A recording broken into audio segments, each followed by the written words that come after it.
NDA full form ಏನಂದರೆ no data available ಅಂತ.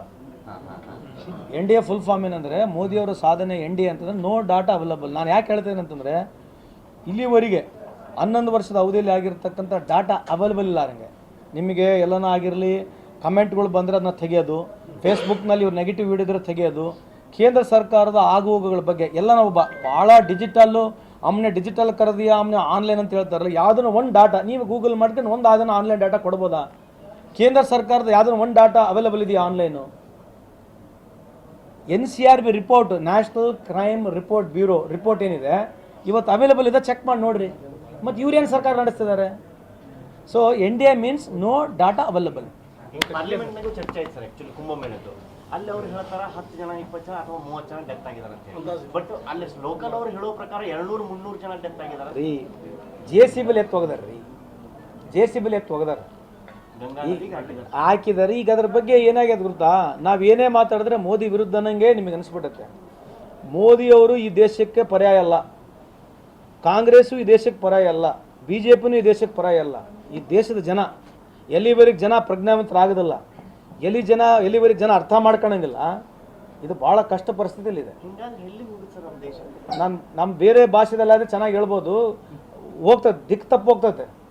ಇವತ್ತು ದಿಕ್ಕು ತಪ್ಪು ಹೋಗಿರ್ತಕ್ಕಂಥ ಲೆಕ್ಕದಲ್ಲಿ ಈ ದೇಶ ಇದೆ, ಅದ್ರ ಬಗ್ಗೆ ಚರ್ಚೆ ಆಗಕ್ಕೆ ರೆಡಿ ಇಲ್ಲ. ಈ ದೇಶ ದಿಕ್ಕು ತಪ್ಪು ಹೋಗಿದೆ, ಅದ್ರ ಬಗ್ಗೆ ಚರ್ಚೆ ಆಗಕ್ಕೆ ರೆಡಿ ಇಲ್ಲ. We are ready to have see ನಾವು ರೀ, ಅವ್ರು ನರೇಂದ್ರ ಮೋದಿ ಅವ್ರು ನಮ್ಮ ಪ್ರಧಾನಮಂತ್ರಿ ಏನು, ಬೇರೆ ದೇಶದ ಪ್ರಧಾನಮಂತ್ರಿ ಏನ್ರಿ? ಬಟ್ ಈ ದೇಶದ ಪ್ರಧಾನಮಂತ್ರಿಗೆ 24 ತಾಸು ಬೆಳಗ್ಗಿಲಿಂದ ಮಂಗಳಾರತಿ ಮಾಡ್ಕೊಂಡು ಓ ಅಂತ ಹೇಳ್ಕೊಂತ ಹೋದರೆ ಇದ್ರ ಬಗ್ಗೆ ಆಗು ಹೋಗೋಗಳ ಬಗ್ಗೆ ಚರ್ಚೆ ಆಗಲಿದ್ರೆ ಯಾರಿಗೆ ನುಕ್ಸಾನ ಆಗೋದು? ನರೇಂದ್ರ ಮೋದಿ ಅವ್ರು ರೈತ ಇನ್ನು 5 ವರ್ಷ ಪ್ರಧಾನಮಂತ್ರಿ ಆಗ್ತಾರೆ, ಹೋಗ್ತಾರೆ, ಅವ್ರಿಗೇನು ತೊಂದರೆ ಇದೆ? ಅವ್ರಿಗೆ ನುಕ್ಸಾನ ಇದೆಯಾ? ನುಕ್ಸಾನಾಗಿ ದೇಶಕ್ಕೆ. ನಾಳೆ ಕಾಂಗ್ರೆಸ್ಸಿನ ಯಾವುದೇ ಒಬ್ಬ ಪ್ರಧಾನಮಂತ್ರಿ ಬಂದು ಅವ್ರು ಈ ದೇಶನ ಹಾಳು ಮಾಡಿದ್ರೆ ಅವ್ರ ಪ್ರಧಾನಮಂತ್ರಿ ಅವ್ರಿಗೆ ಅನುಕೂಲ ಆಗುತ್ತೆ. ಬಟ್ ಹಾಳಾಗೋದು ಯಾರಿಗೆ? ಮತ್ತು ದೇಶದ ಹಾಳಾಗಿರ್ತಕ್ಕಂಥ ಕೇಳೋ ಪ್ರಶ್ನೆ ಎಲ್ಲರಿಗೂ ಅಧಿಕಾರ ಇದೆಯಲ್ಲ. ನಾವು ಯಾಕೆ ಪದೇ ಪದೇ ಅವ್ರನ್ನ ಕೇಳ್ತೀವಿ ಅಂದರೆ ಪದೇ ಪದೇ ಅವ್ರ ಮುಖಾಂತರ ಈ ದೇಶ ನಡೀತದಂತ ಏನು ತೋರಿಸ್ತಿದ್ದಾರೆ ಬೆಳಗ್ಗಿಂದ ಸಾಯಂಕಾಲವರೆಗೆ, ಅದೇ ನಮಗೆ ನಾವು ಇರ್ತಕ್ಕಂಥದ್ದು. BJPಯ 5 ಯಾವುದನ್ನ ಕ್ಯಾಬಿನೆಟ್ ಸಚಿವರು ಹೆಸರು ಹೇಳ್ಬಿಡ್ಬೋದಾ ನೀವು? ಹೇಳ್ರಿ ನೋಡೋಣ, ಮಾಧ್ಯಮದ ನೀವು ಇದಿರಲ್ಲ. BJPಯ 5 ಕ್ಯಾಬಿನೆಟ್ ಸಚಿವರು ಯಾರನ್ನ ಹೆಸರು ಹೇಳ್ಬೋದಾ ಕೇಂದ್ರದಲ್ಲಿ? ಯಾರಿಗೆ ಗುರ್ತೈತೆ? ಯಾಕಪ್ಪಕ್ಕ ಯಾರು ನೋಡಿರಿ? ಅಕ್ಕಪಕ್ಕ ಎಲ್ಲ ನೋಡಿರಿ ನೀವು? ಪಕ್ಕ ಅವ್ರು ಬೇರೆ ಬಿಡ್ರಿ. ಅಕ್ಕ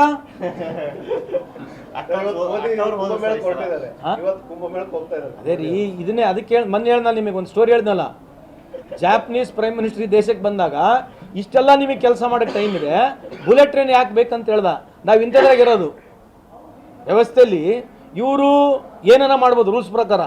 ಹಿಂದೂ ಧರ್ಮದ ಪ್ರಕಾರ ಈ ದೇವರ ಪ್ರತಿಷ್ಠಾಪನೆ ಮಾಡ್ತಕ್ಕಂಥದ್ದು ಯಾರು ಮಾಡಬೇಕು?